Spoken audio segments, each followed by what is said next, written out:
retorno à tribuna para falar, então, continuar falando sobre a questão do plano de carreira.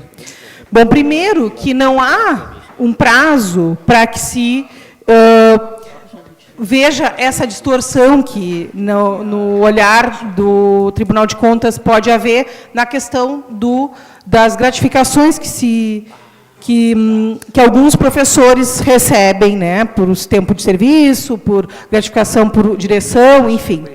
O que há é um apontamento de que aqui se pensar em como ajeitar, né, se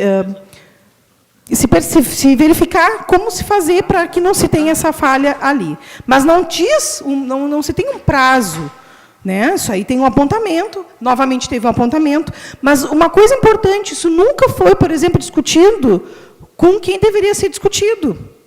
Inclusive, esse documento ontem, ele foi apenas, teve esse documento, mas nunca se entregou esse documento. Agora mesmo, esse documento poderia ter sido muito bem discutido, por exemplo, com o Conselho da Educação. O Conselho da Educação nunca recebeu nenhum documento nesse tipo. Nunca sentaram para conversar, olha, tem esse problema pontual em Pelotas. E o que se fala não é uma intransigência, vereador Fabrício Tavares, não é que os professores não queiram um plano de carreira. Os professores querem, sim, um plano de carreira que vá pensar na qualificação dele. Porque hoje o plano de carreira que nós temos, ele não nos garante avanço, por exemplo, depois da especialização. Qualquer professor que faça o mestrado, doutorado, ele continua recebendo a mesma coisa. Ele pode fazer quantas qualificações ele quiser, ele vai continuar recebendo. Realmente tem essa falha no nosso plano de carreira. Mas antes de se discutir o plano, de se pensar em mexer em salário de professor, tem que se pagar o piso.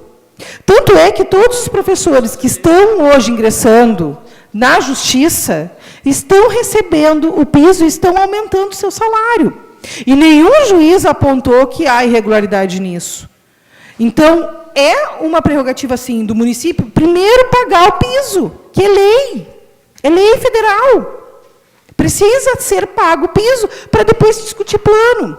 E quando eu falo que esse plano não foi discutido com a categoria, vereador Fabrício, é porque ele não foi mesmo. Inclusive, esse exemplo que o senhor deu, dessa pessoa que estava lá, a educadora que estava junto na construção do plano com o executivo, ela dizia, várias vezes ela disse, vem ideias prontas. Mesmo que a gente diga, não queremos isso, a ideia era pronta e se dizia, não dá para mudar.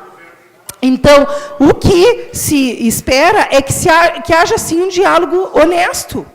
E que se parta a partir do que já se tem. Se tem um plano de carreira que foi construído pelo sindicato, que contempla toda a categoria. E poderia ser discutido a partir dele. De repente, não se teria os mesmos avanços que a categoria quer, mas vamos pegar o que a categoria já pensou. Isso já vem no impasse há muito tempo. Então, não é não querer que se avance nessa questão de plano de carreira. A questão é, existe uma lei que deve ser cumprida. As pessoas têm que entrar na Justiça para receber aquilo que é seu de direito. Então, esse é o impasse. A prefeitura tem que pagar o piso, e depois que pagar o piso, vamos discutir plano de carreira. Ninguém está não querendo discutir, ninguém está dizendo, não quero discutir, quero continuar com o que eu estou. Não, mas nós queremos discutir a partir do que a gente tem de direito, que é o piso salarial, que é o piso do magistério, que é lei federal. Então, não há um impasse. Na questão desses pontos que foram elencados, e a gente ficou sabendo através de pessoas que foram nas reuniões, né? Por exemplo, a questão do diferencial do difícil acesso, até que o senhor trouxe como exemplo aqui. O diferencial do difícil acesso hoje é dado em porcentagem. Né? Então, por exemplo, 100%, 50%, se a pessoa mora na cidade, se a pessoa mora na zona rural, ela recebe 100% em cima do seu salário, do que ela recebe, do vencimento. A prefeitura quer modificar isso para um valor fixo. Olha só que... sim, reajustável pelo índice, e isso vai estar em lei. Por exemplo, vai ser reajustável, né? Vai ter um valor fixo, reajustável de acordo com o índice, por exemplo, o INPC, que foi o reajuste que os profissionais receberam hoje, né? Agora no último no último reajuste, ainda parcelado. Mas, enfim, isso vai ser o reajuste de valor fixo. Imagina só, nós temos hoje um valor, uma porcentagem em cima do reajuste que o servidor ganha, em cima do salário que ele ganha. Se ele recebe, hoje, se ele tem um aumento real, né, aumento real do seu salário, que não seja só a inflação, o aumento que ele tem, por exemplo, da porcentagem, se ele trabalha na zona rural e mora na zona rural, vai ser um aumento também real, porque vai ser em cima do que ele já recebe. Se a gente modificar isso por um valor fixo, ele nunca vai ter aumento real, e aquele valor vai ser fixado, e nunca vai ter, e daqui a pouco aquilo vai ficar defasado, porque a gente sabe que a inflação, ela não vai, ela fica cada vez mais defasada quando a gente tem os índices somente de inflação. O ganho real não se ganha nunca. E aí é que está a questão. Não é tão simples assim, vai ser mais justo. Para aí, só um pouquinho, vamos pensar isso a longo prazo. Mais justo para quem?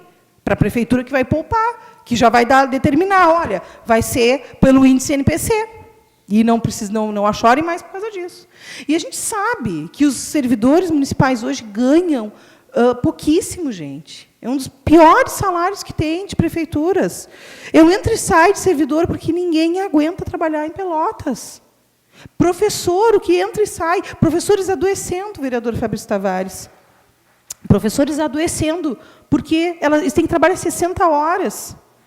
Né? Então, assim, primeira coisa, esse é o diálogo, e a gente tem que escutar o que os professores estão dizendo. Primeiro, pague o piso, valorize o professor. A prefeita Paula é professora. Tudo bem que é professora da Universidade Federal, mas ela é professora. E ela tem que... Sim, prefeita também. E ela tem... Mais ainda, o senhor me ajuda. Ela é prefeita. E ela é professora. Ela deveria lutar pela educação. Deveria pensar a partir do que os professores estão lidando em sala de aula. A partir do que o professor está sofrendo. Teria que ter essa sensibilidade. Então, primeiro, eu peço, tu como líder do governo, que leve esse recado para a prefeita Paula. Que ela pense em primeiro pagar o piso. Paga o piso e depois nós conversamos sobre o plano de carreira. Tá bem? Obrigada.